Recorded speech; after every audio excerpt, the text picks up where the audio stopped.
Ok.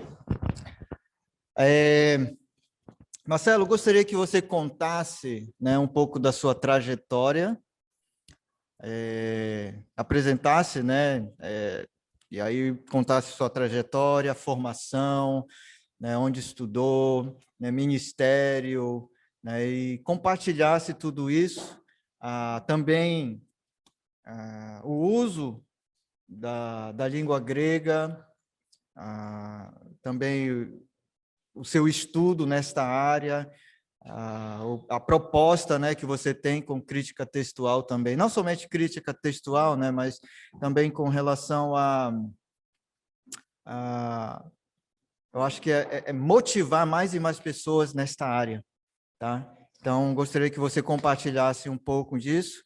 Aí, depois disso, né, eu quero abrir para as perguntas dos nossos alunos aqui, tá bom? Então, fica contigo essa primeira parte. Bom, eu vou contando a minha história para vocês aqui, e Noboru, se você sentir que precisa fazer alguma pergunta, esclarecer alguma coisa, você me interrompe aí também, tá bom? A minha história, resumidamente, é assim: meu pai era um empresário, morava na cidade de Araraquara. Ele participava, na verdade, antes disso, de uma igreja que tinha passado por uma ruptura muito grande. E durante alguns anos, meus pais, eles vivem a experiência do desigrejado para a internet, né? Eu era criancinha nesses dias. Não existia relacionamentos, ah, não existia comunidade, não existia nada. Tudo que meu pai tinha era um programa de sábado de manhã, de domingo de manhã, de um pregador pentecostal chamado Jim Swaggart, que era a única igreja que eles tinham. E meu pai, percebendo que isso tomaria proporções muito significativas na vida deles como família, ele decide ir para o Seminário Bíblico Palavra da Vida, que ele entendia ser o pior lugar do mundo, porque onde ele foi ensinado e na igreja onde ele foi instruído, as igrejas denominacionais, elas eram todas erradas, e o lugar mais errado do mundo era onde se treinavam os pastores denominacionais. Mas meu pai, querendo reafirmar um compromisso com Deus, ele decidiu largar tudo e ir para lá, e ali a vida da nossa família mudou completamente. 3 anos depois, ele se torna missionário, vai morar em Boa Vista, Roraima, onde trabalhou com ministério entre indígenas por 23 anos. Eu cresci nesse contexto. As minhas maiores memórias da minha infância vêm do período em que meus pais já estão no seminário, e que meus pais são missionários. Então, eu tenho pouquíssimas memórias desse período anterior. Eu cheguei com 4 anos em Atibaia. E eu lembro que com 4 anos eu olhava meu pai estudando, fazendo as atividades dele, de escola, de trabalho, e eu falava para ele: pai, quando eu crescer eu quero ser pastor igual o senhor. E meu pai ria daquilo, né, com certeza. Mas de fato aquilo se tornou alguma coisa que ficou comigo. Quando eu tinha 12 anos, eu decidi entregar a minha vida para o Senhor de uma maneira não, já tinha entendido a salvação, já tinha sido batizado, mas eu decidi que eu deveria entregar minha vida ah, para o Senhor, e eu gostaria que fosse uma entrega para o serviço em tempo integral. Quando eu fiz 17 anos, eu conheci o Noboru no Seminário Palavra da Vida em Atibaia. Nós éramos da mesma turma, eu era um garoto, o Noboru já era mais velho, mais maduro. Eu era um garotão aprendendo, não era nem um pouco esforçado na área acadêmica. O meu objetivo de vida era tirar 7, e 7 era suficiente para mim. E se fosse suficiente para passar, estava bom. Eu não via problema em matar aula para jogar basquete, de não entregar trabalho. Eu lembro de uma matéria que eu fiz com Kevin Bradford, que era Teologia Missionária do Novo Testamento, TMNT. E o processo de graduação de aula dele era feito da seguinte maneira: se você faz todos os trabalhos e participa de todas as aulas, 10. Se você faz todos os trabalhos, né, mas os seus trabalhos não são bons, você vai tirando os pontos dali. Mas se você participa de todas as aulas, 10. Mas se você perder aula, você perde meio ponto da média por aula que você falta. Eu fiz todos os trabalhos e passei com 7, que eu fui metade do semestre. Eu fui para aula, outra metade eu fui jogar basquete. Então, eu não fui um aluno muito aplicado. Mas, em algum momento, na minha trajetória ali dentro do seminário, eu comecei a gostar de ler além daquilo que os professores pediam. E uma das coisas que eu comecei a ler no seminário foi Tomás de Aquino. Eu peguei um pedaço do livro Suma Teológica e eu falei, eu vou ler esse negócio, porque todo mundo fala que é bom, eu preciso entender isso aqui, porque eu não entendo.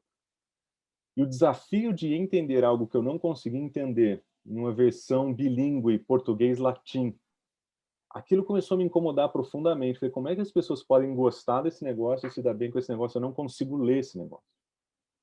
Passou um tempinho, em sala de aula, o Carlos Oswaldo, na aula de grego, ele falou assim, se vocês gostam de grego, e naquele momento eu me via fascinado pelo que eu estava aprendendo, eu nunca tinha sido fascinado por alguma coisa antes na vida. No meu período de ginásio, eu estudei, eu gostava de matemática, física, tudo que era mais de exatas. E pela primeira vez na vida, eu me vi apaixonado por línguas. Aquilo nunca tinha acontecido. Português sempre foi minhas notas mais baixas na escola. Tudo que precisava de interpretação de texto eu ia mal. Mas por alguma razão o grego chamou minha atenção e ele falou uma seguinte frase um dia. Se você quiser aprender grego de verdade, você vai ter que aprender inglês. E aquilo pegou. Eu falei, puxa vida, nunca estudei inglês, não falo nada, não escrevo nada. Como é que eu vou aprender inglês para aprender grego se eu quiser aprender direito? E eu saí dali da aula e naquele mesmo dia eu fui para a biblioteca e falei assim, você quer saber de uma coisa? Eu vou pegar o primeiro livro que eu achar em inglês que vale a pena ser lido e eu vou ler esse negócio em inglês porque eu vou aprender inglês sozinho. E na minha ignorância eu peguei Confissões de Agostinho em inglês, em uma versão da década de 40, assim, um inglês arcaico. Nossa, era um negocinho que não tinha pé nem cabeça para mim, eu não estava entendendo absolutamente nada, aquilo começou a me incomodar profundamente. Não é possível que eu não consiga entender esse negócio. E foi então nesse período, perto do meu primeiro trabalho exegético no seminário, que alguém me apresentou uma ferramenta de trabalho, chamava BibleWorks. Na época, o BibleWorks era o número 4. E olhando para o texto grego na tela do computador, passando o mouse em cima e descobrindo todas as informações que eu estava me ralando para estudar, eu falei, caramba, imagina o que a gente não conseguiria fazer com essa ferramenta se a gente soubesse usá-la direito. E eu comecei a varar à noite, tentando usar aquele programa e tentar entender. E todas as ferramentas em inglês. Não existia Google Translator e não existiam ferramentas de tradução. Você meio que tinha que ter um dicionário do lado e se virar. Até que um dia, um amigo apareceu com um programa chamado Power Translator, que era a versão, sei lá, mais antiga, aí, talvez o avô, o bisavô do Google Translator. Era na época em CD ainda. Você tem uma ideia da idade de que nessa situação, meu computador era um 486 DX4 com 100 MHz. Qualquer celularzinho hoje da Motorola é melhor que o meu computador. E a gente tentou fazer aquele negócio funcionar para tentar decodificar o inglês que tinha dentro de um programa para a gente tentar entender o grego. E quando nós conseguimos fazer aquelas ferramentas funcionarem, nós decidimos que eu e alguns amigos, que nós iríamos usar aquilo ali para sempre. Aquilo lá vai ser a nossa ferramenta de trabalho. E não demorou muito tempo para eu perceber que boas partes das ferramentas que eu precisava para aprender o grego eu tinha que encontrar no inglês. E eu decidi aprender inglês na marra. Comecei a comprar outros livros em inglês, comecei a ler sobre grego em inglês, comentários exegéticos em inglês, e aquilo me chamou atenção. Foi quando eu mudei para Benevides, trabalhei 1 ano como professor de teologia sistemática, aí no IMPV, e durante aquele ano, quase todas as madrugadas, eu passava tentando entender como o grego funcionava. O meu trabalho de conclusão para o seminário foi uma exegese nos 6 primeiros versos de Efésios, e na época eu escrevi pouco mais de 100 páginas nos 6 primeiros versículos, e eu só fui até o 6º versículo porque o meu orientador não me deixou chegar até o versículo 14, que era o objetivo do trabalho, pegar a frase de Paulo, Efésios 1, 3 a 14, é uma frase só, e ele falou, olha, pela quantidade de coisas que já tem aqui, eu não quero ler mais nada que você tem para escrever, mais nada que você tem para produzir, você pode parar. E eu tive que achar um jeito de fazer uma exegese em metade de um parágrafo. Eu tive que achar um modo de explicar por que eu tinha que parar na metade do caminho. E aquilo abriu uma porta para mim que era fascinante. Eu olhava para o texto grego e para as opções que o texto grego dava, e eu achava aquilo absolutamente fantástico. A razão pela qual eu escolhi Efésios é porque eu me via arminiano. Eu entendia que se as escrituras ensinassem alguma coisa que eu acreditava, eu tinha que encontrar no texto mais difícil uma explicação para aquilo. Efésios capítulo 1, versículo 5 era um texto que eu entendia muito difícil para sustentar com o arminianismo que eu tinha naqueles dias. E no final do trabalho, eu saí calvinista, apanhei do texto até cansar, briguei muito com o texto, briguei muito com o Senhor também, mas eu entendi que o que eu estava colocando sobre o texto não saía do texto, pelo menos como eu entendi durante o meu trabalho de exegese. E aquilo, assim, o mar de opções que o texto grego abriu para mim, em termos de opções hermenêuticas, de entender as diferentes nuances e implicações das diferentes nuances, começou a mexer muito profundamente comigo. E eu decidi que toda vez que eu ensinasse grego, que eu ensinasse em algum lugar na igreja, que fosse no Novo Testamento, eu tentaria traduzir o texto antes. Nem sempre dá certo, a vida do ministério é uma loucura, mas quando eu tinha a oportunidade, eu traduziria o texto, e foi assim que eu fiz. Quando ainda no seminário, junto com o Noboru, eu tinha um desejo muito grande de escrever. Um dia, marquei alguns encontros com o Jairo Moreira, um dos professores nossos, para pedir para que ele me ajudasse a entender o que é que Deus esperava da minha vida. E eu queria entender o que Deus tinha para fazer na minha vida, e eu precisava de ajuda para descobrir, ou para pelo menos entender melhor. E o Jairão um dia fez uma pergunta para mim que marcou muito minha vida também. Ele disse o seguinte: se você pudesse, você tivesse todo o recurso necessário e todo o tempo do mundo à sua disposição, o que é que você faria? E eu falei sem pestanejar. Eu falei, eu escreveria um comentário exegético do Novo Testamento. Eu falei, eu quero escrever um comentário do Novo Testamento. Esse é meu sonho de vida. Ela falou, então tá aí. Se é isso que você quer fazer, você tem alguns anos pela frente para se preparar para isso. Por que você não começa agora? Por que você não começa a escrever agora? Só que eu nunca achei que eu pudesse escrever. Eu nunca achei que eu tinha condições de escrever. Línguas não era o meu forte, né? Eu não achava que eu argumentava bem em papel. E foi um dia, já anos mais tarde, no ministério, eu resolvi abrir um blog. Eu falei, eu vou escrever aqui, sem qualquer pretensão de que alguém leia. É só para tirar de mim a pressão de você tem que publicar alguma coisa. Eu comecei a escrever num blog. Na época eu nem sabia que se eu desse o meu nome na hora de fazer a inscrição lá, que ela seria o link para o meu blog. Eu queria que o blog chamasse Teologando. E a razão pela qual eu queria que ele chamasse Teologando é que ele fosse um lugar onde as pessoas pudessem dialogar sobre teologia e entender as diferentes nuances de diferentes opiniões. Eu achava que a análise do texto grego, ela permitia que a gente entendesse algumas das nuances do próprio texto que nos ajudam a conversar melhor sobre teologia sem muita animosidade. Só que acabou ficando com o meu nome, ficou marcelobet.wordpress.com, acho que era. E eu falei, eu vou escrever aqui, independente se as pessoas vão ler ou não, se alguém vai visitar ou não, eu vou escrever. E o que eu tiver para escrever, eu vou escrever e tá tudo bem. E comecei a colocar os meus pensamentos ali para funcionar. Qualquer coisa que eu ia pregar, o estudo que eu fazia, eu escrevia um artigo e jogava lá. Escrevia um artigo e jogava lá. Nos primeiros, talvez, anos do blog, mensalmente eu tinha 100, 200 visitas. Alguém sem querer achava no Google alguma coisa. De repente, começou a dar 1.000, 2.000, 3.000, 10.000, 15.000, 20.000. Cheguei a ter 60.000 visualizações desse blog nas coisas que eu escrevia. Falei, nossa, tem gente lendo isso aqui, não é a minha mãe, porque no começo eu achava que minha mãe que ficava clicando lá e ficava aumentando os números das visitas, né? Eu falei, nossa, tem gente lendo isso aqui. E um dia, alguém me manda um link e fala, assiste essa entrevista.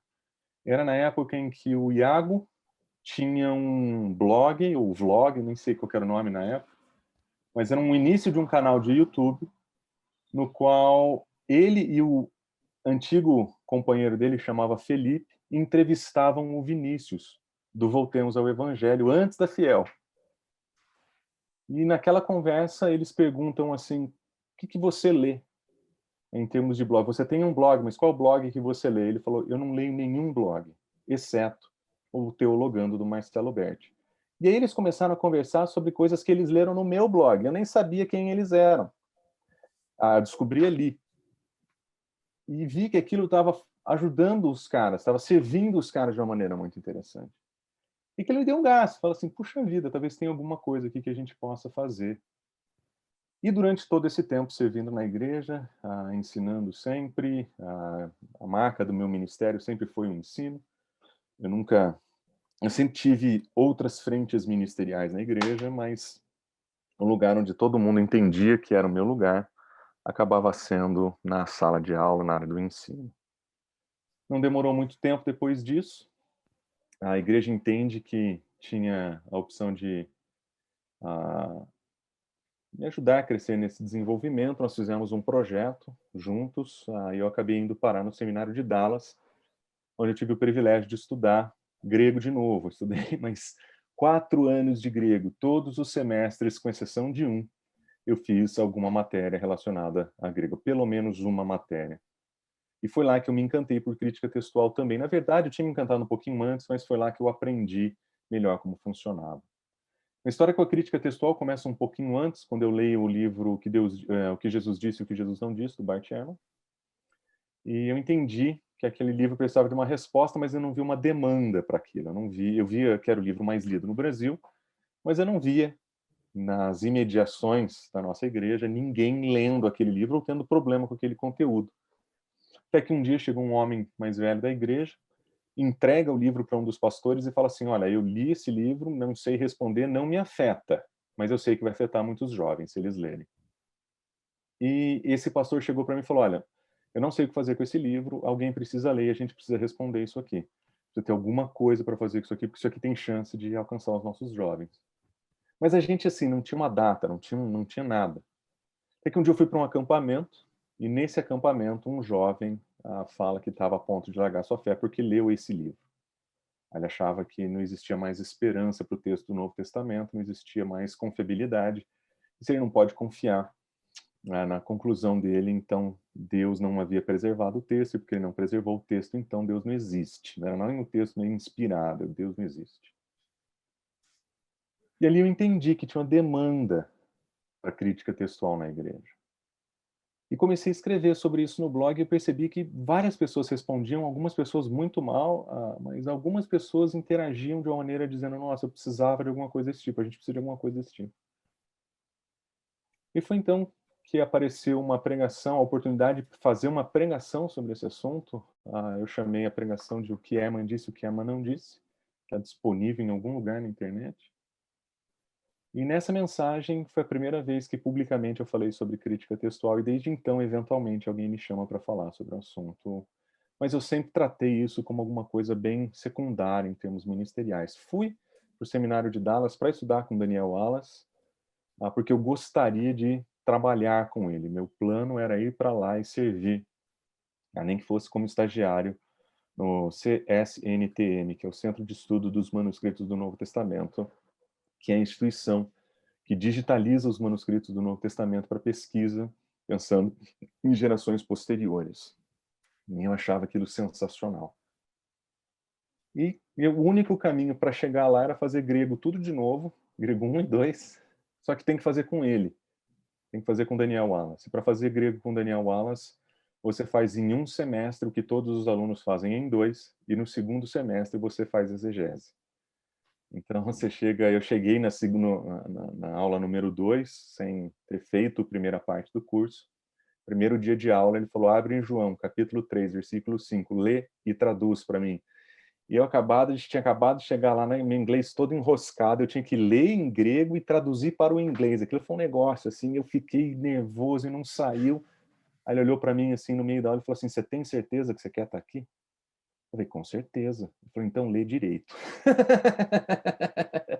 Aí ele me chamou na sala dele, na sequência, e falou, olha, não sei se você sabe, mas isso aqui é um grego para quem quer ir além do básico. Isso aqui é para quem quer pegar firme. É isso que você quer? Eu falei, eu vim do Brasil para cá para isso. Eu vou fazer esse curso com você. E ralei, sentei e ralei pra caramba. Eu não fazia seminário, eu fazia grego e algumas aulas à parte. Então era o que eu fazia lá. Terminei bem o curso naquele semestre e fui convidado para fazer uma entrevista para saber se eu tinha o perfil da instituição para servir com eles e acabei sendo aprovado.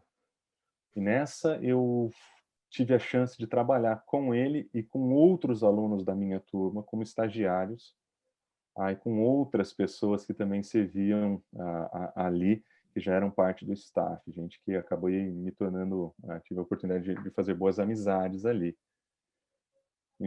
Entre elas, não sei se vocês já viram, tem um livro recém-lançado, chama Myths and Mistakes, na crítica textual, e vários dos meus amigos escrevem artigos daquele livro, é bem legal ver aqui. E foi muito legal. Então, a minha experiência no Seminário de Dallas nessa direção foi sensacional. Eu estudei com professores fantásticos e meu desejo por conhecer mais o texto grego, aí aprender mais a respeito das escrituras, cresceu exponencialmente. E a biblioteca do seminário são 3 andares de livros, o segundo andar é só sobre comentário, então a quantidade de livro que tinha para ler, de opinião para descobrir, foi um movimento fantástico, assim, uma oportunidade fantástica de aprender que o Senhor acabou me dando lá. E desde então, eu voltei, desde alguns anos, eu voltei já para o Brasil e venho servindo como pastor há 3 anos. Estou na cidade de São Paulo.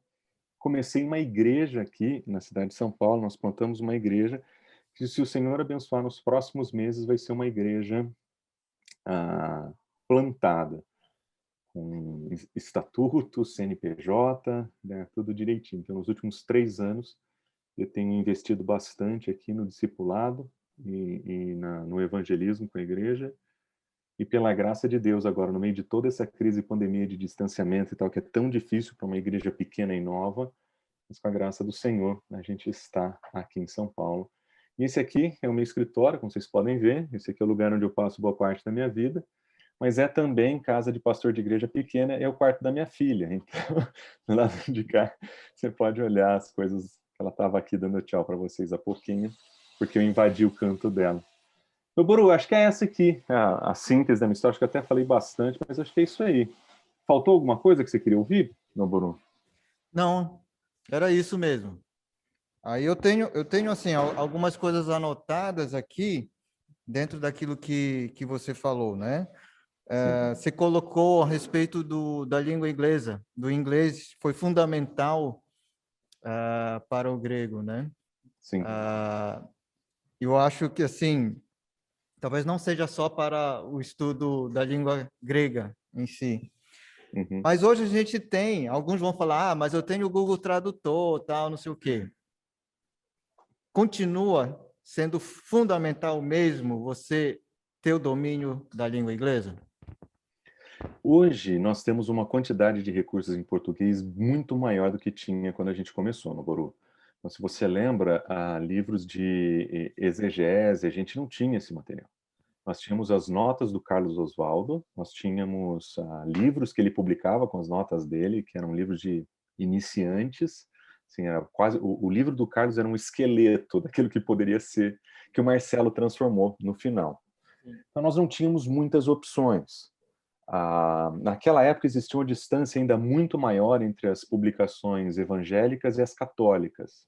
Então, tinham coisas publicadas pela Paulus, pela Paulinas, que talvez fossem úteis para nós.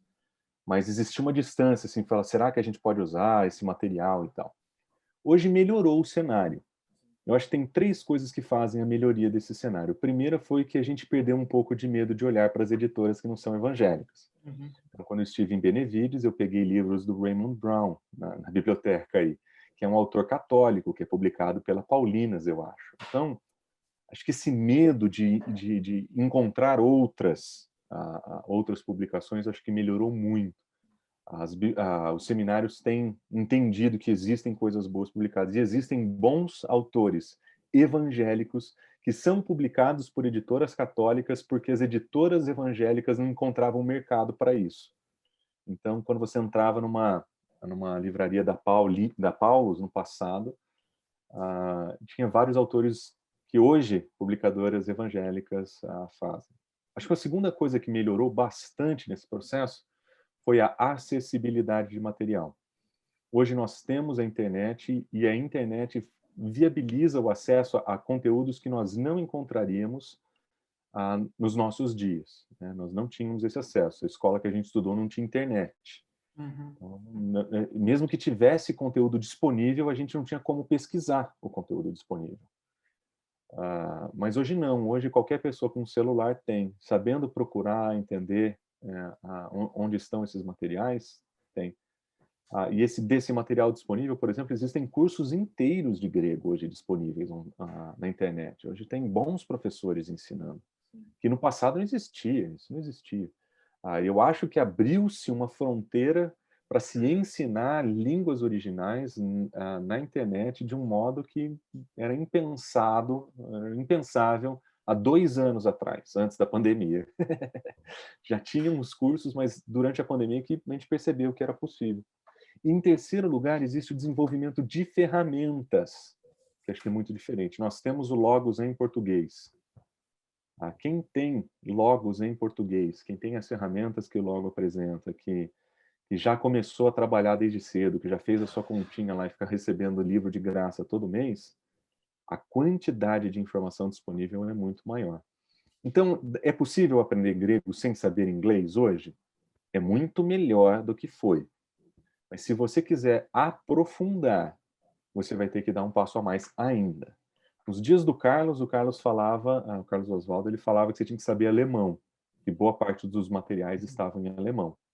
A gente já diminuiu um passo aí, a gente tem bastante coisa em inglês. Ainda tem necessidade de aprender alemão, ainda existem livros publicados em alemão, italiano, francês, que só são publicados nesses idiomas, e recentemente espanhol. Espanha tem aparecido alguns bons professores de fala espanhola também. Mas, em inglês, você tem um manancial muito maior do que o em português. Então, é essencial para se aprender grego? Não é.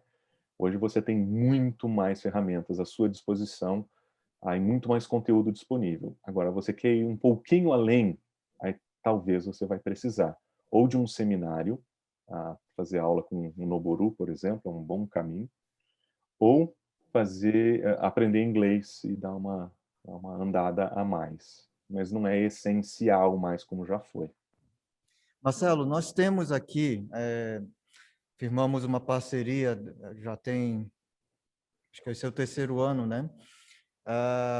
Com a Faith Life, né? Então, nós temos o Logos aqui.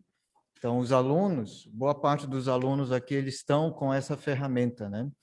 E o que nós até aguardamos o período em que fosse disponibilizado mais ferramentas. Então, a gente só fez essa parceria mesmo quando eles disponibilizaram o Platinum. Então, aí a gente conseguiu boas ferramentas para eles, né?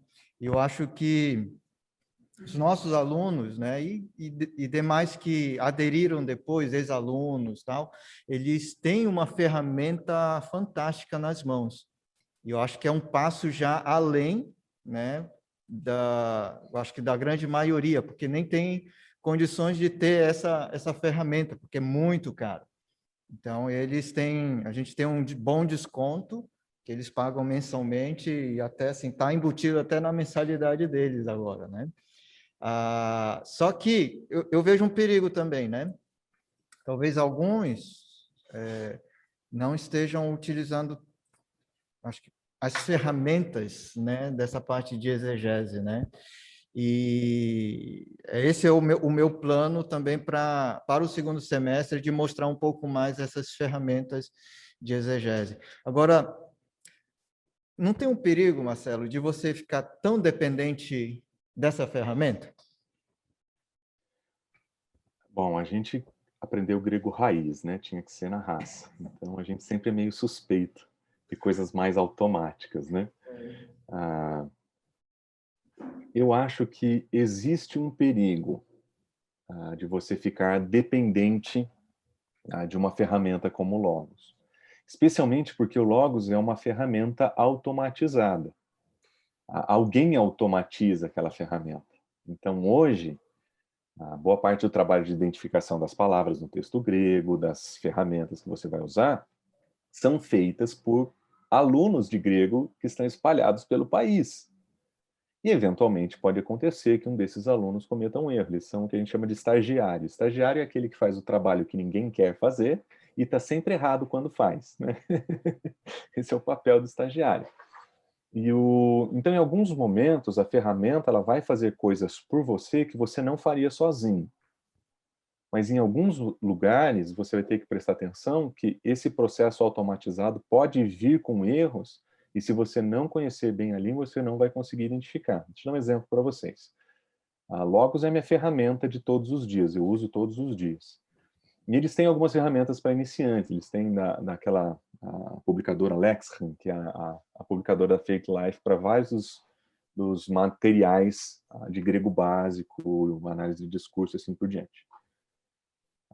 Tem um deles que chama o Novo Testamento Sintático, que é excelente aquela ferramenta. Ela pega palavrinha por palavrinha e descreve as relações sintáticas de cada uma das palavras no texto, diz o que essa palavra é, como que ela se relaciona, como que ela está sendo usada aqui, qual que é a relação dela com o contexto, e para cada palavra você tem um parágrafo de explicação, para você entender o que está acontecendo ali. Só que em alguns lugares, até o processo de fazer aquela referência ali foi um pouco automatizada demais. Então, não é incomum você cair num texto grego, olhar para aquele documento paralelo ali ao lado e falar assim, cara, isso aqui está completamente errado, isso aqui alguém errou. Então, sempre que eu vejo esse tipo de coisa, eu coloco uma notinha lá, falo, olha, acho que isso aqui está errado e isso vai para revisão. Esse é o legal do Logos, tem sempre alguém fazendo isso por você. Então, eventualmente, você recebe atualizações do seu próprio aplicativo, porque tem mudanças desse tipo acontecendo no texto, né? Com referências erradas e assim por diante. Então, é uma excelente ferramenta, eu recomendo usar, uso todo dia, mas, de fato, você pode ficar refém. Por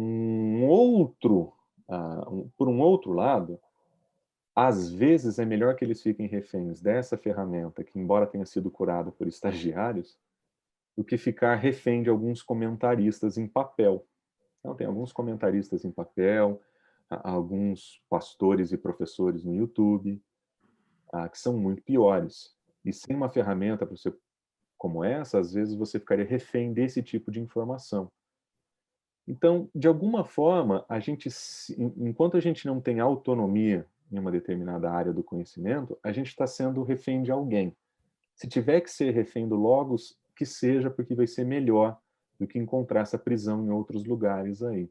Tem muita coisa muito ruim na internet, e eu acho que o Logos vai ser um bom filtro para isso, porque embora não seja uma ferramenta que profissionais vão usar, são ferramentas muito boas para o uso comum, cotidiano, especialmente para quem vai para o ministério pastoral. Ok, tem pergunta aqui, Marcelo. Vai lá.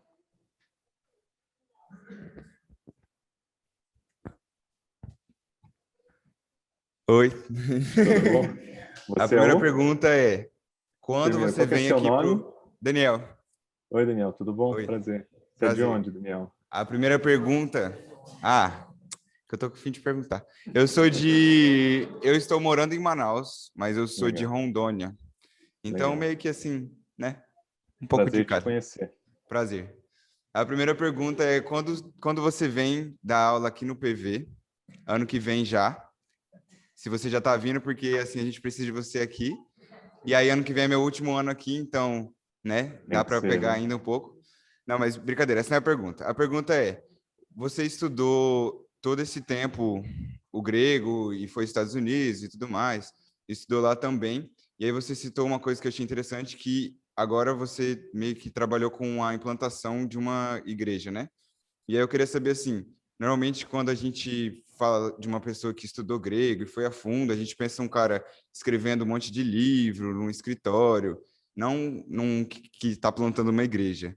E aí eu queria saber como esse estudo do grego ele te ajudou e te influenciou na questão da plantação de uma igreja. Obrigado pela pergunta. Essa é uma excelente observação. Uma das tristezas que a gente tem na vida acadêmica e vida de preparação ministerial no Brasil é que a gente tende a dividir aquilo que é devocional, aquilo que é acadêmico, aquilo que é pastoral.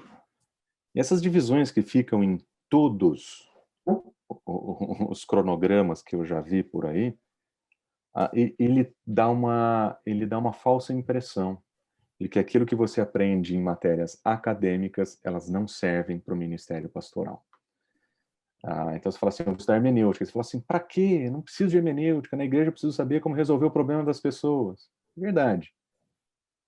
Só que para resolver o problema das pessoas, ajudá-las e a pastorear e a aconselhar, você precisa interpretar bem o texto. Não tem como ser diferente. Você precisa oferecer conselho, você precisa oferecer direção para a igreja. Mas você vai dirigir essa igreja em que direção? Para que lado que você vai? Eu vou para o lado que está todo mundo indo? Não, eu quero ser fiel às Escrituras. Eu vou trabalhar com as Escrituras e ensinar as Escrituras. Você precisa conhecer muito bem esse texto. Então, estudar grego nunca me deu nenhuma dica pragmática. Eu não consigo encontrar no estudo do grego do Novo Testamento nenhuma razão prática que eu implemento amanhã. Eu falo, nossa, eu li esse genitivo aqui, agora eu sei o que eu vou fazer, a missão da igreja. Nunca fiz isso. Agora, tudo o que eu faço na igreja, ele é permeado por aquilo que o texto me ensina quando eu mergulho nele. Tudo. Então eu vou pregar. Aquele meu tempo de pregação nasce de uma luta constante que eu tenho com o Senhor dentro do texto, mergulhado lá dentro. E quanto mais eu cavo, mais eu aprendo. Quanto mais eu cavo, mais eu apanho. Então, a relação entre o estudo do grego e a plantação da igreja, ela não é uma relação direta. O estudo de línguas não é uma relação direta com o ministério da igreja ou com o ministério missionário. Mas tudo que vocês fizerem no ministério de vocês vai ter a ver com o modo como vocês entendem as Escrituras. E quanto melhor vocês entenderem as Escrituras, melhor vocês vão ter condições de ensinar e conduzir o povo de vocês de maneira consciente. A gente pode seguir a maré, a gente pode seguir os livros, a gente pode fazer tem muita coisa legal, escrita e pronta.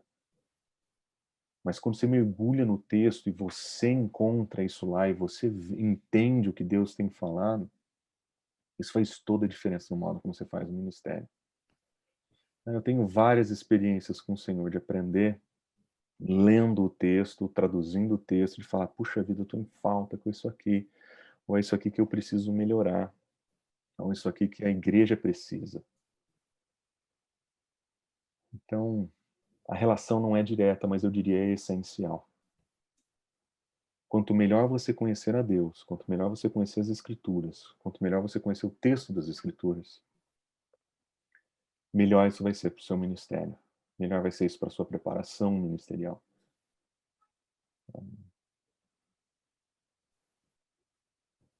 Estudar grego ou hebraico é, antes de qualquer coisa, uma disciplina espiritual. É o lugar onde você vai se ver incapaz de compreender as complexidades da sabedoria divina, e é um lugar onde Deus vai te confortar para você poder ensinar a sua igreja, ou onde você estiver. Eu tenho profundo respeito por quem trabalha no ministério sem essa ferramenta e faz isso com uma paixão impressionante. Várias pessoas são assim. Mas eu fico encantado quando eu vejo gente que se debruça no texto, que enfia o nariz nos livros, porque o objetivo é edificar a igreja, que é um negócio muito sério, é um negócio muito importante. Então essa é a ligação que eu vejo, assim que eu me sinto quando eu mergulho no texto. É uma disciplina espiritual, onde eu vou lutar com Deus, para entender a complexidade da sabedoria dele e para ensinar com clareza aquilo que ele me ensina, né? Então, como o meu dom é um dom de ensino, mais do que qualquer outra coisa, é assim que Deus tem usado as escrituras na minha vida e é assim que Deus tem usado a minha vida na vida das outras pessoas também. Então, para mim, a relação é essencial. Não acho que é para todo mundo, mas para mim é. Mais pergunta aqui. Bom dia. Bom dia, meu nome é Tudo bom? Alexandra, tudo Oi, bom? Alexandra, tudo jóia? Você é de onde? Eu sou do Piauí, Opa, prazer te conhecer. prazer. A minha pergunta é a seguinte: você falou que tinha dificuldades com português, que também tinha dificuldades com inglês e foi parar no grego, né? E eu queria que você compartilhasse com a gente algumas dicas práticas que estamos aprendendo grego e que alguns de nós temos dificuldade com português e também com inglês. Então, a tua experiência, o que que você indica para a gente para que a gente possa aprender como você aprendeu, o que nós podemos evitar, né? E até mesmo aprender com as suas experiências. Bom, a primeira coisa que eu diria para quem está aprendendo grego é o seguinte: 1 hora e meia todos os dias de estudo. 1 hora a 1 hora e meia de estudo. Essa é uma regrinha básica de para quem quer aprender qualquer língua. Você vai aprender grego e hebraico, 1 hora, 1 horinha de cada língua por dia. Esse tipo de consistência é que ao longo do tempo vai dar para você vai oferecer a oportunidade de você construir em cima daquilo que você tem sedimentado à medida que estuda. Não dá para aprender grego indo na aula uma vez por semana, não dá. Não dá para aprender português assim, não dá para aprender inglês assim. Grego do Novo Testamento você tem que estudar todos os dias sem falta. Sem falta. É algo que você vai ver o resultado disso depois de 2 anos que você fez isso o tempo inteiro, sem parar. Consistentemente. Eu sempre tiro, eu falo todos os dias, mas eu não estou falando de domingo, eu não estou falando de, assim, seus dias úteis, os dias que vocês estão estudando, vocês sem terem tempo para isso. É essa consistência que a longo prazo faz toda a diferença. Por um outro lado, tem uma outra regrinha que é muito importante, que não pode esquecer. Eu esqueci dessa algumas vezes, isso faz mal.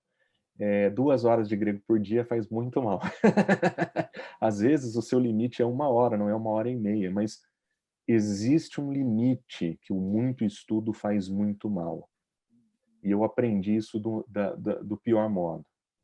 Eu fiquei tão focado estudando nos livros que eu tive um período de enfrentar depressão por causa de tanto estudar. E não é bom. Você tem que ter um limite. O meu limite é 1 hora, 1 hora e meia no máximo, mas todos os dias. E eu faço isso até hoje. Essa disciplina não morreu comigo, ela continua. O começo do grego, ele é um pouco desgastante. O começo do grego é a pior parte do aprendizado que tem. O início é o lugar onde você fica mais desmotivado. Você fala assim, por que raios eu tenho que decorar esses finalzinhos de palavra? Se não passo o dedo no mouse e no logos, eu passo e já me diz tudo isso. Para que eu preciso disso aí? Então, o início é muito frustrante. Mas quando você começa a traduzir o texto, assim, eu nunca tinha visto isso aqui, você fala assim, bendito finalzinho de palavra, olha só que eu aprendi aqui. As opções de tradução e o entendimento do texto, a hora que você começa a traduzir, você vê aquele negócio tomar vida para você, pelo menos foi assim que eu vi. Começa a traduzir e fala, caramba, eu nunca tinha prestado atenção nisso aqui, eu nem imaginava que existia esse jeito de interpretar esse texto aqui. Cara, aí é fascinante. A hora que essa fichinha cai, que é lá na frente, você fala, nossa, isso aqui é sensacional demais. Então é consistência, é perseverança e é paciência, porque demora para cair a ficha. Não cai no primeiro grego, não cai no grego 1, não cai no grego 2. Vai lá no grego 3, quando você começa a finalmente conseguir traduzir o texto, você fala assim, caramba, Isso aqui é sensacional. Vou dar um exemplo para vocês. Romanos. Pegaram. No Novo Testamento, não sei onde está. Mas alguém lê aí para mim, Romanos? Eu acho que é capítulo 3, 23. Deixa eu achar um. Puxa vida. Alguém tem uma Bíblia aí, gente? Calma aí que eu vou abrir uma aqui no computador, que eu estou sem.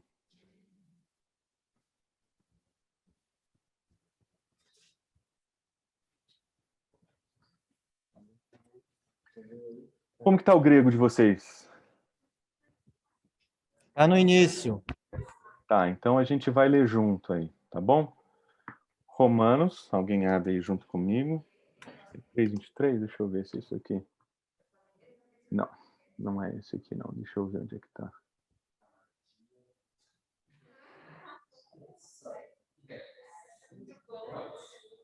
Aqui, ó, 22, tá bom? Vocês conseguem ver o texto grego aqui? Vocês estão vendo aqui o texto em grego? Então tá bom, dá um joinha só para eu saber que vocês estão me ouvindo. Isso aqui, ó, é a frasezinha que todo mundo conhece já, tá bom? Então, no ni, agora, a nossa conjunçãozinha pós-positiva em segunda posição, de sempre vem no segundo lugar na frase. Agora, roriz, sem, no mu. Aqui nós estamos vendo Vou tentar colocar para cá, que acho que eu fico de frente para vocês. Ainda está aparecendo para vocês? Está aparecendo, Nobono? Não, Sumiu? sumiu. Então, calma aí. Vamos tentar de novo aqui, que eu fiz alguma coisa errada. E agora? Agora tá. Show. Então, nós temos essa expressãozinha aqui. Alguém consegue ler essa expressãozinha para mim? Fala só um pouquinho alto para eu conseguir ouvir você. Dikaiosine, aqui o acentinho. Theu. Alguém sabe dizer o que significa essa expressãozinha? Ensina ou ensinou Deus? Como? Ensina Deus ou ensinou Deus, alguma coisa assim? Então, essa aqui não é de didasco, que é a palavra ensinar, essa é de dikaiosine, que é justiça. Ah, sim. Essa aqui é a justiça. Deixa eu tirar aqui as dicas que está aparecendo aqui embaixo, né? Você viu aqui embaixo? Está aparecendo lá, a justiça. Deixa eu ver como é que tira isso aqui. Vou parar de dar dicas para vocês. Achei. Então, essa aqui é a justiça de Deus. Paulo está falando em Romanos capítulo 3 a respeito da justiça de Deus. Essa é uma justiça de Deus que ela é marturel, ela é testemunhada a partir da lei e dos profetas, profetó. Então nós temos uma justiça de Deus que se manifesta horisnomo, sem a lei. Nós temos essa manifestação. E olha só o versículo 22, que é um versículo que a gente conhece muito bem. Tá bom? Essa justiça de Deus, essa justiça de Deus, que ela vem sem a lei, aqui, ó, é ela que nós estamos vendo apresentada aqui, a justiça de Deus. Olha o de aqui novamente, segundo lugar na frase, olha aqui, ó, de, segundo lugar na frase.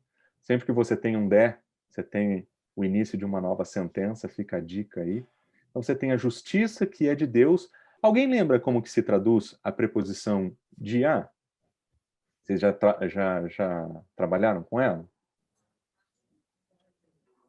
Eles sabem algumas preposições, acho que o de eles não decoraram ainda. Então, é por meio de, vai dar uma ideia de instrumentalidade. Existem vários modos de usar de a, mas de a, quando vem seguido de genitivo, ela vai significar alguma coisa como instrumentalidade, agência, então.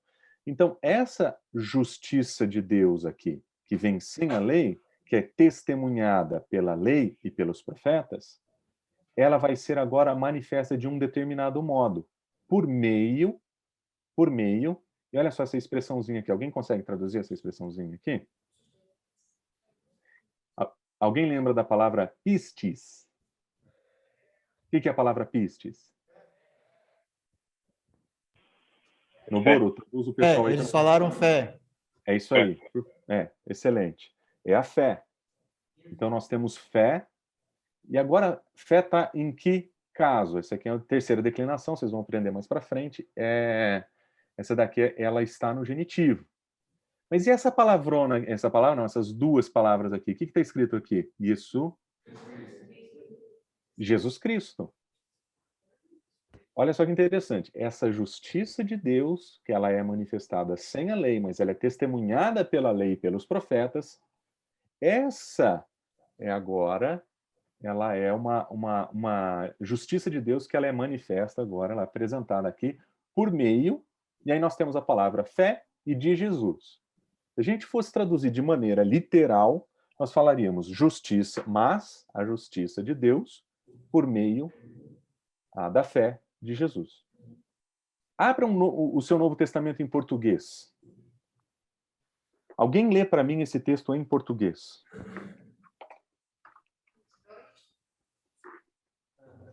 Se tiver alguém perto do microfone, para eu conseguir ouvi-los também. Justiça de Deus mediante a fé em Jesus Cristo para todos os que creem. Obrigado. Consegui ouvir você. É a fé, a justiça de Deus por meio da fé em Jesus, correto? É isso? Mediante a fé em Jesus Cristo. Mediante a fé em Jesus, perfeito. Quando você olha para o texto grego, você percebe que tem uma preposiçãozinha, que tem alguns usos preposicionais que são interessantes. Nós temos dia, que vai dar a ideia de por meio, mediante, algum tipo de agência. E nós temos eis, que dá alguma ideia de direção. Eis com verbos de movimento, eles geralmente indicam direção. Então, quando Jesus vai para Jerusalém, ele vai eis Jerusalém. Ele está indo para lá. Eis tem sempre algum movimento, alguma direção que ele quer oferecer. Então, nós lemos justiça de Deus por meio da fé em Jesus Cristo para todos aqueles que creem. É mais ou menos isso que está aí na versão de vocês, correto? Agora, deixa eu fazer uma perguntinha para vocês. E se a fé não fosse em Jesus, mas a fé fosse de Jesus? Isso faria diferença no entendimento do texto?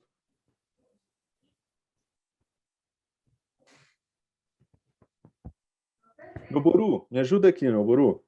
Olha lá. Quando nós temos uma construção genitiva, aqui como pisteos, pisteos, Jesu Cristo, 3 genitivos alinhados, nós sabemos que os 2 últimos são descrição da mesma pessoa. Uma cadeia de genitivos como essa, quais são as opções que a gente poderia encontrar aqui? A primeira é que a fé é de Jesus Cristo. É a fé de Jesus Cristo. A gente diria isso genitivo de posse. Posse. Isso. Quais são as outras opções? Que vem de Jesus Cristo. Origem. Então, Isso. é a fé que tem a sua origem em Jesus Cristo. Muda o entendimento do texto. Quais são as outras opções?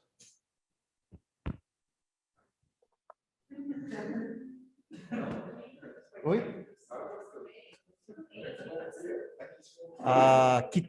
Que Jesus Cristo tem.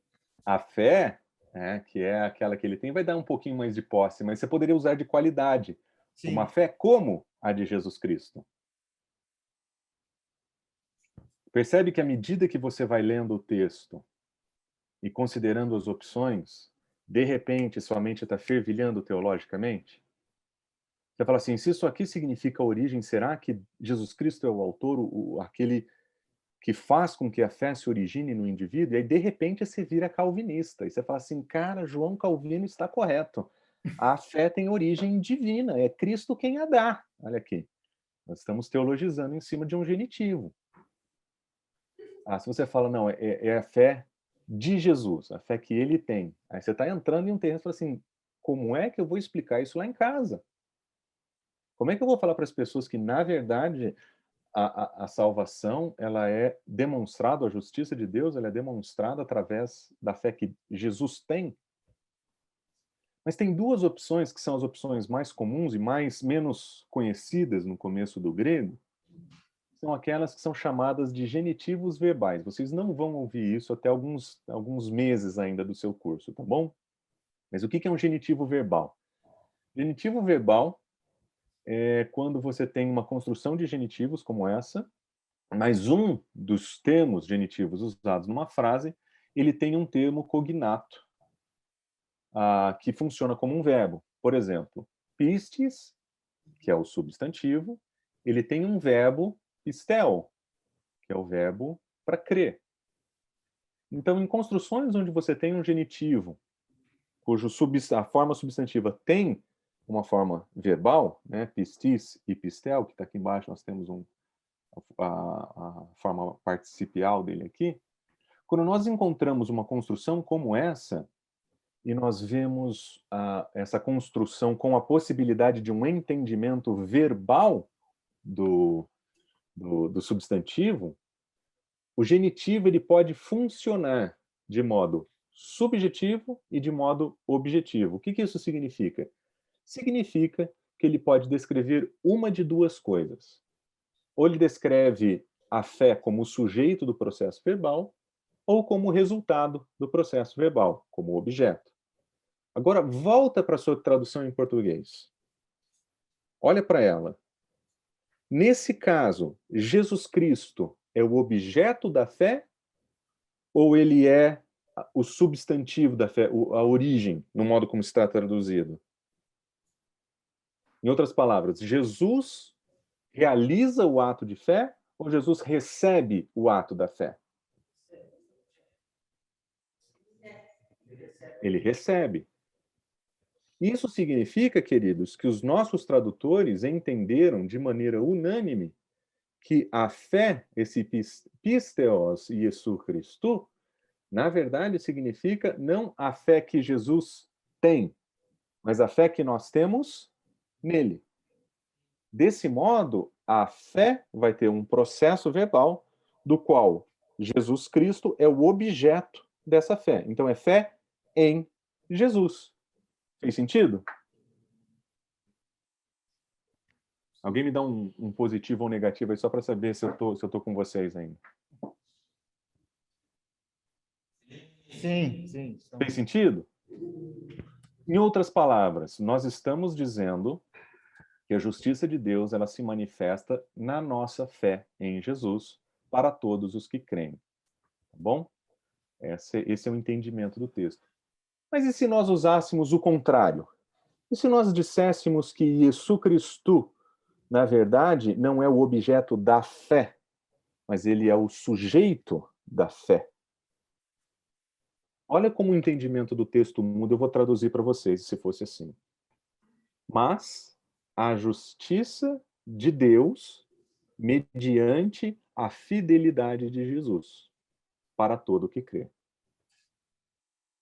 Fica um pouco diferente o entendimento do texto agora.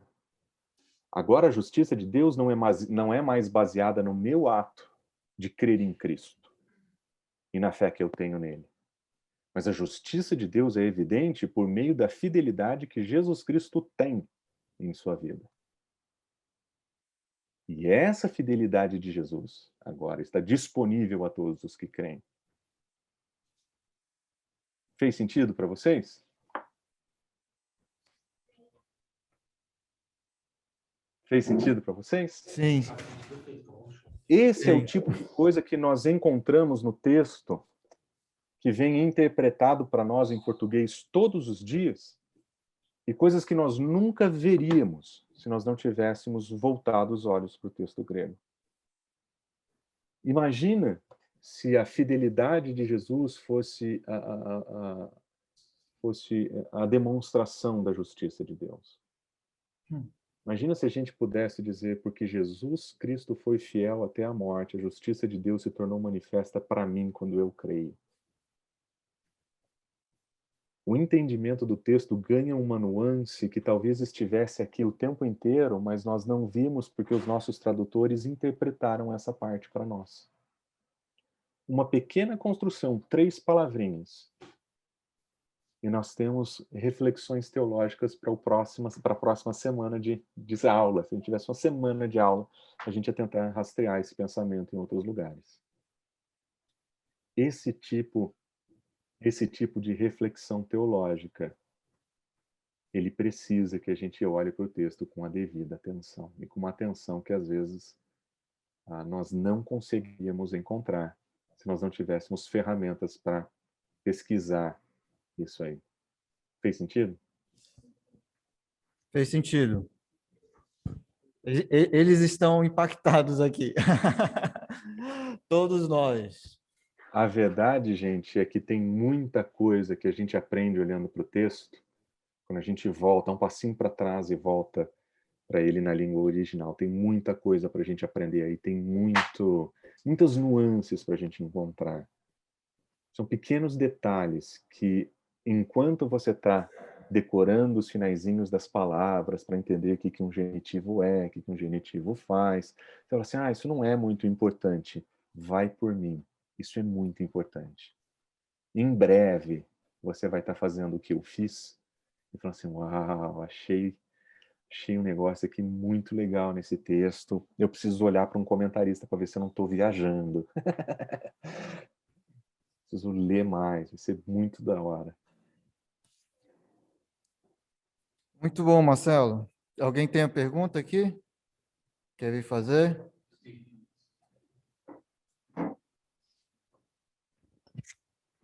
Marcelo, tudo bem? Tudo jóia? Você é o? Eu sou o Jonatas. Jonas? De Atibaia. De Atibaia? Sim. Show de Tive bola. aula com você no primeiro ano de Efésios. Você estava naquela aula? Tava no série Foi de... da hora aquela aula. Uma pergunta que eu tenho é como manter o aspecto devocional no teu estudo do grego, assim, porque olhando para esse pequeno estudo aí que você deu pra gente, tipo, pô, caramba, descobriu não vou falar que descobriu, né, que você estudou e conseguiu identificar isso, mas o nosso coração ele é muito enganoso e a gente muitas vezes a gente pode cair num orgulho, né, pô, olha o que eu aprendi, né, olha o que eu... Então, como manter o aspecto devocional e a humildade diante de Deus para estudar essa teologia, ela continuar te colocando de joelhos diante da cruz e tal? Como você tem aplicado isso conforme você tem ganhado esse conhecimento aí do teu estudo? Bom, a primeira coisa é dizer para vocês que eu sou um pecador igual a todos os outros e já cometi esse pecado muitas vezes na minha vida. Eu passei por esse problema muitas vezes, de começar um devocional e terminar um estudo. Eu já passei por isso muitas vezes na vida. Agora, o remédio para a idolatria do ego é sempre a grandeza de Deus. Sempre a grandeza de Deus. Quando você lembra do tamanho da grandeza e da sabedoria que ele tem, por mais que você fique fascinado que você descobriu alguma coisa, você ainda não descobriu uma fração daquilo que ele tem para oferecer na grandeza dele. É sempre essa sensação de que Deus está sempre elevado, acima e soberano, que corrige o meu coração quando eu sou tentado nessa direção. Então eu acho uma coisa, acho brilhante e fico fascinado com a minha inteligência. Mas quando eu volto para Deus e eu vejo a grandeza dele, a sabedoria dele, aí eu volto para o meu lugar, entendo minha pequenez, meu pecado. Mas em termos práticos, fazer devocional no texto grego é igual fazer devocional em português. É igualzinho. Se você quer conhecer o Senhor e se dedicar com Ele, ouvir a voz dele quando você lê o seu texto português, no seu devocional, e ali é um lugar de encontro para você e Deus, e aquilo se torna uma referência na sua vida, cara, vai fundo. Mas fazer isso em grego é exatamente a mesma coisa, fazer isso em hebraico é exatamente a mesma coisa. Você não está lá para descobrir os mistérios, você não está lá para desvendar as construções, você está lá para encontrar Deus, para ouvi-lo falar, para se debruçar na palavra dele e ouvir a sabedoria dele. E isso acontece em qualquer língua. Se você tem dificuldade de fazer isso em português, você vai ter dificuldade de fazer isso em grego, vai ter dificuldade de fazer isso em hebraico. Então, a atividade devocional, por exemplo, quando eu faço devocional nos Salmos, onde hebraico não é minha língua forte, aí eu faço em português, porque eu não quero descobrir as nuances do texto, eu quero encontrar sabedoria para a vida. Eu quero encontrar orientação, aquilo é um tempo que eu vou querer ter com o Senhor, para que Ele fale comigo. No Novo Testamento, já fiz muitas vezes em grego. Mas Muitas vezes eu faço em português. Porque português é a língua que eu converso com ele, é a língua que eu reclamo com ele, é a língua que eu tenho tempo com ele. Então eu não seria supersticioso para dizer, olha, se você fizer devocional em grego, sua vida devocional vai ser a melhor vida do mundo. O que eu digo é o seguinte, quando eu estudo o texto do Novo Testamento de maneira devocional, eu tenho um outro encontro, mas é uma outra coisa, não é o meu devocional, não é o meu tempo 1 a 1 com o Senhor. Essa não é a língua que eu converso com ele, não. Acho que tem duas diferenças, o seu tempo devocional com o Senhor e o seu estudo devocional das Escrituras. Então, tentar não dividir entre academia e devoção, quando você estuda grego, ajuda bastante nesse processo. Ok. Alguém tem pergunta? Marcelo, você falou sobre a crítica textual, né? E até de usar na igreja. E você vai estar lançando um curso sobre crítica textual também. Agora, eu acho que um dos perigos para quem está nessa área, né, de estudo do grego, é de você usar alguns termos, até assim, as pessoas podem até interpretar, quer se mostrar, ou quer mostrar erudição e tal. Isso eu vejo porque eu acho que nós não fomos bem preparados em como ouvir, como estudar, e que o estudo de fato aprofundado das escrituras, ele vai trazer um benefício para a nossa vida, para o nosso crescimento também, né? Agora, como que nós podemos preparar os nossos ouvintes a esse respeito, né? Como que os alunos aqui do IMPV também podem começar a preparar os ouvintes, os membros das igrejas a esse respeito? É o respeito de falar sobre coisas mais Isso, profundas, isso. mais. Uhum. Bom, eu acho que a primeira coisa é ser exemplar nisso aí, né? Não dá para você falar, ó, pessoal, vamos estudar e a gente não vai fazer, né? Ser exemplar, acho que é a primeira coisa. A segunda coisa que eu diria é vai com calma. Vai com calma. Grande parte das mudanças que acontecem na vida das pessoas leva tempo e demora. Às vezes a gente quer ver uma mudança na igreja no próximo ano e não vai acontecer. E tem muita gente frustrada no ministério pastoral porque ele não consegue transformar a igreja, né? A verdade é que ninguém consegue transformar a igreja. Se o Senhor não transformar, se o Senhor não fizer o trabalho dele, a gente vai trabalhar em vão. Sem ele, a gente não pode fazer nada. Então vai com calma nesse sentido, vai levar tempo. Nós temos uma cultura anti-intelectualista na igreja brasileira, nós temos uma cultura anti-estudo, né? A letra mata, o espírito vivifica. Nós temos uma cultura extremamente imediatista e que não está afim dos custos para os benefícios. Ele quer ver os benefícios. E ele vai ganhar os benefícios de maneira espiritual e mística, ele não vai estudar. Ele não vai querer aprender. Então vai com calma, né? Seja exemplar, vá com muita calma e aprenda a dosar o que você ensina. O grande, assim, talvez o grande equívoco dos recém-formados no seminário é achar que toda vez que ele vai falar tem que ser uma aula de seminário digna de gravar para alguém assistir. Então eu vou fazer essa aula para impressionar, eu vou mostrar que eu aprendi, eu vou demonstrar aqui que eu tenho conhecimento e tal. E a gente acaba usando o púlpito e a sala de aula mais para reforçar a nossa necessidade de parecer referência do que de fato investir nas pessoas que precisam ouvir a sabedoria do Senhor ali naquele dia. Eu aprendi que, na minha experiência, 80% daquilo que a gente estuda não aparece na hora que a gente prega, não aparece na hora que a gente ensina.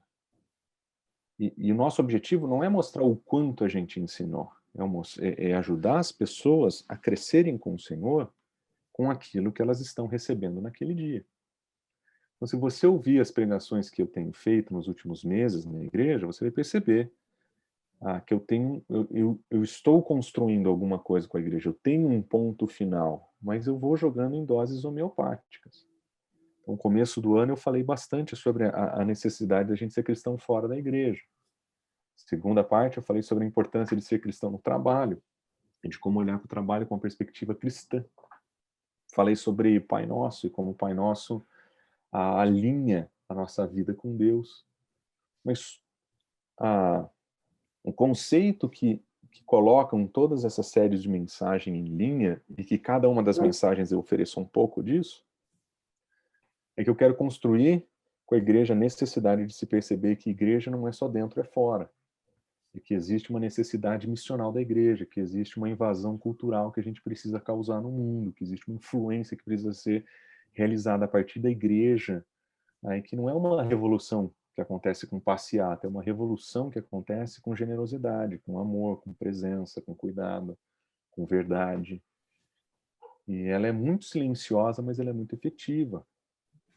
Só que ao invés de soltar isso em uma mensagem, eu venho diluindo isso em muitas mensagens. Com calma. Porque quem vai fazer o trabalho na vida das pessoas não sou eu. Quem vai abrir as portas também não sou eu. Eu tenho tentado ensinar a igreja a melhorar pontos que são fracos, fazer isso com amor e sem tentar fazer com que a mensagem ou o ensino tenha a ver comigo, mas tenha a ver com o que Deus quer que a gente faça.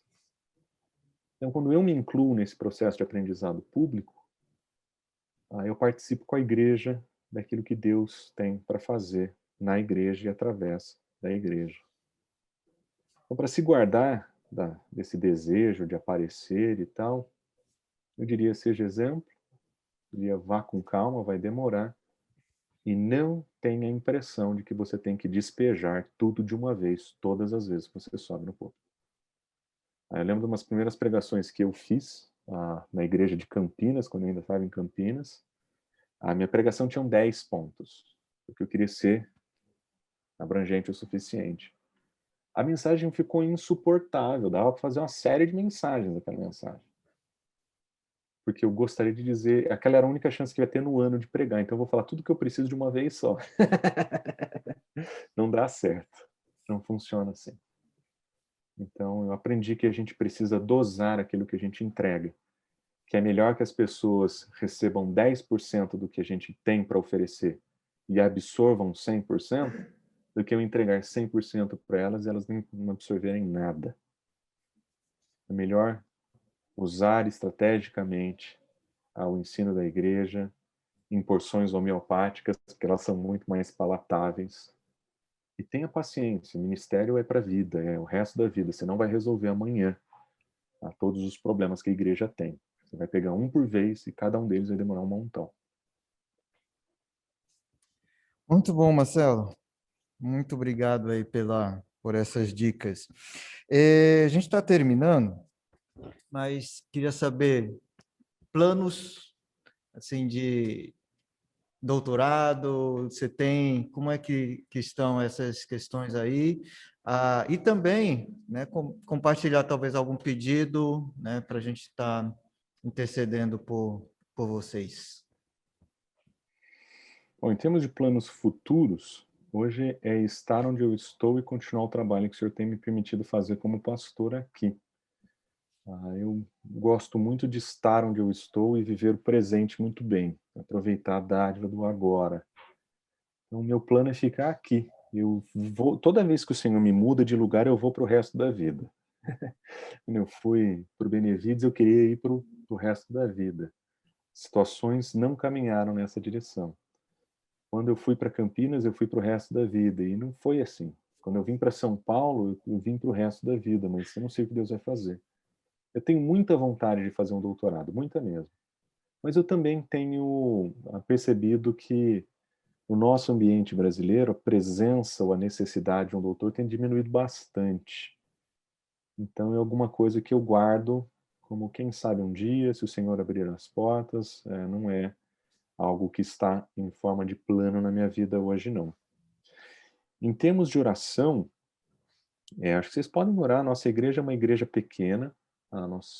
Ano passado nós tínhamos 60 pessoas, a pandemia veio e realocou 21 pessoas da nossa igreja.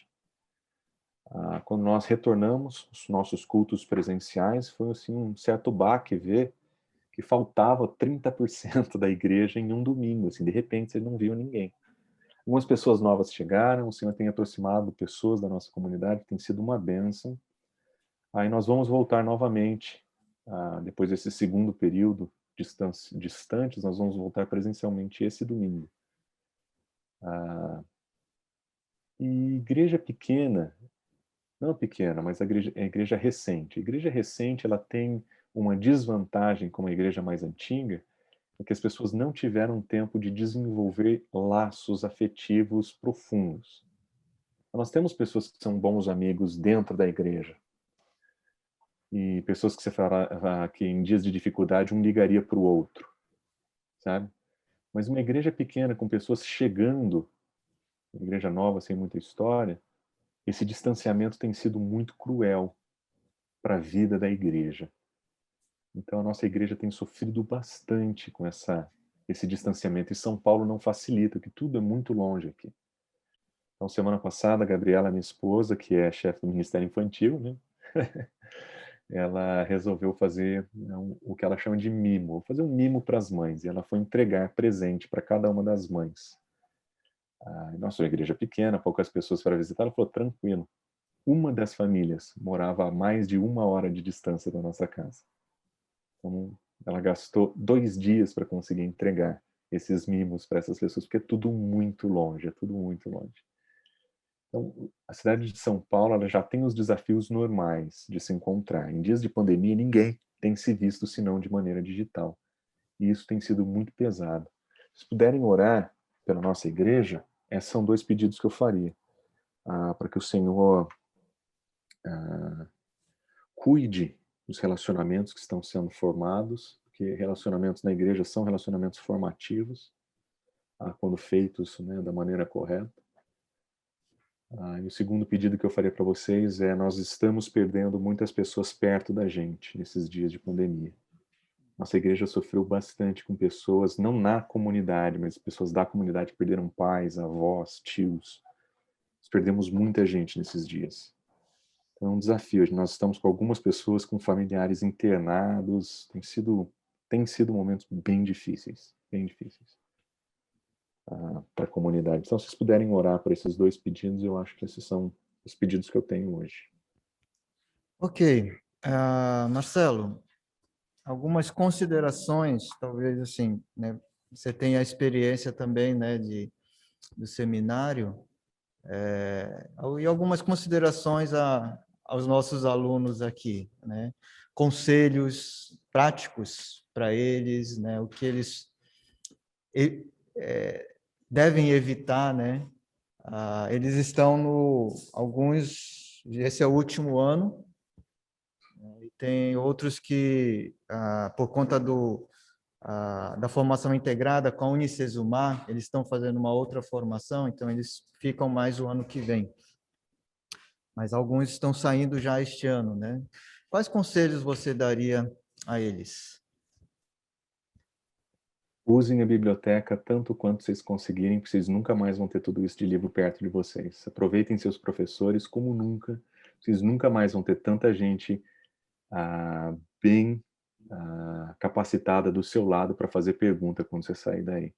Aproveite os seus amigos que estão aí varem noite estudando. Estudem até cansar, porque nunca mais na vida de vocês vão ter o privilégio de estar lado a lado com gente que está sendo treinado para o ministério, gente que está treinando gente para o ministério, e com uma biblioteca por perto tão vasta. Quando você sair daí, vai ser você, seus 3 livros e um monte de gente te fazendo pergunta.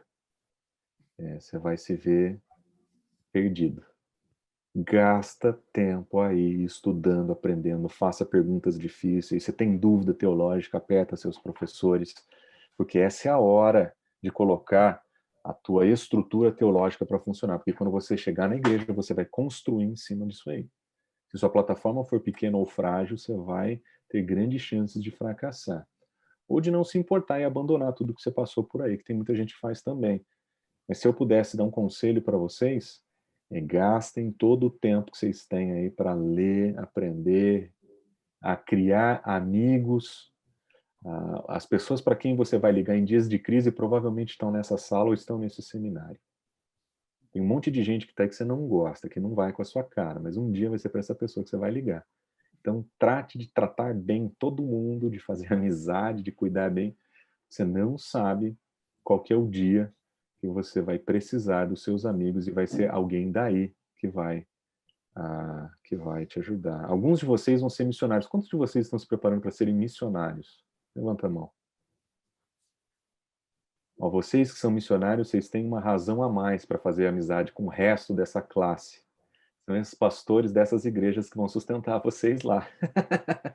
São seus amigos que vão virar para a igreja e vão falar assim: conheço o trabalho do fulano. Fulano serve a Jesus, ele gosta de Jesus, ele vai ser missionário, eu apoio esse cara. Então, vocês têm aí a missão de estabelecer bons relacionamentos agora, porque eu sei que o Senhor vai usá-los amanhã. Então, invistam nos seus amigos, nos seus professores, e, gente, amem essa biblioteca de vocês. Finge que ela é sua e mora lá. Muito obrigado, Marcelo. Foi um tempo edificante. Tá acabando a bateria, hein?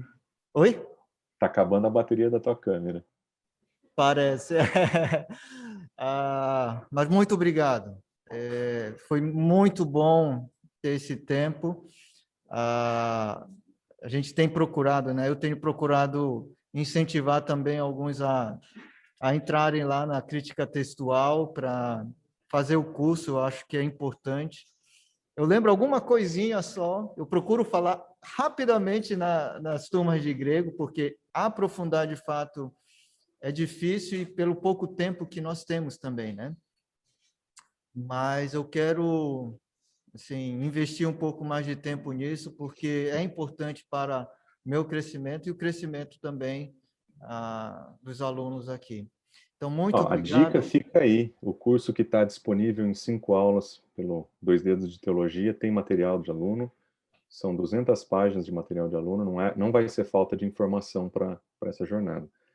E no passo a passo, se alguém quiser mais informações, aí esse outro curso que eu vou lançar vai ser mais mentoria, mais acompanhado, esse processo mais acompanhado, para ajudar a vencer, porque eu sei que essa é uma área que mesmo os seminários grandes não têm muita exposição, mas é uma área bem importante para a gente ter um pouquinho de conhecimento na área. Muito obrigado. A gente vai orar, encerrar esse tempo, né? E vou lembrar dos 2 pedidos que você fez também. Senhor, muito obrigado por esse tempo, obrigado pela vida do Marcelo, obrigado que o Senhor tem dirigido a sua vida. É tão bom ver o crescimento dele, Pai, desde da época que nos conhecemos até hoje, e ver como o Senhor tem usado a vida dele também. Isso é uma forma do Senhor mostrar para nós a atuação do Senhor e como o Senhor molda as pessoas, e usando de uma forma tão grande, ó Pai, as pessoas. Com todas as limitações que temos, mas o Senhor usa as nossas vidas. Então, muito obrigado. Que o Senhor continue abençoando o ministério do Marcelo, as perdas que a igreja teve, que o Senhor ajude cada membro nisso, também as lutas que estão travando em relação à saúde, familiares doentes, que o Senhor os ajude nesse dia a dia, que eles precisam lutar, muitas vezes, pelo sustento também, que o Senhor ajude esta igreja, Pai. Dê sabedoria a cada dia ao Marcelo na condução desta igreja, Pai. Abençoe a sua vida e dirija em tudo. Também obrigado por esta turma, por esses alunos, que o Senhor continue abençoando a vida deles e que tudo isso que nós conversamos, ó Pai, sirva de incentivo para a cada dia estudar mais e mais a Tua palavra, Pai.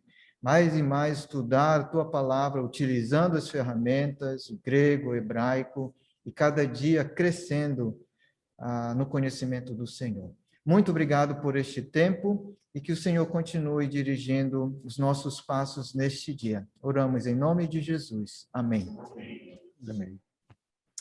Muito obrigado, Marcelo. Deus o abençoe.